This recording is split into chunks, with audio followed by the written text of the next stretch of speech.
As a kid, you'd dream to play in European tournaments. I think when I come over here, I'm kind of representing this place and Kingston.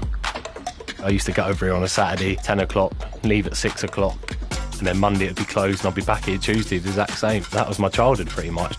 Back then I was actually a striker. So when I used to come over here, I used to just ball hog, not really pass to anyone, try any skills, try and nutmeg people. I always had like a little tenacious side to me where I'd like barge people into the side of the cage and I'd always want to win. Come on, Declan! I wasn't always the best as a kid. I always had the heart and desire and the mentality that would kind of always push me on, because my ability then started to come through the more and more I worked. Nothing's impossible really. I've always kind of lived by that.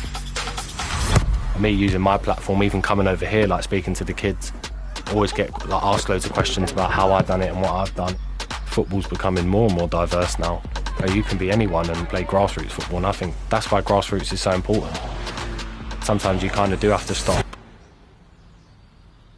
look back at how far you've come and what you've achieved. But now obviously our games in London, I think you're going to see the buzz, the desire, the passion. And I really think you're going to see that country really come together as someone. Yeah, the tooting and driving down the road. I think that's what London's going to be all about in the summer, and I really can't wait. That's the one thing as a kid you want to do. I think that's everyone's dream. They're moments that will stay with me forever.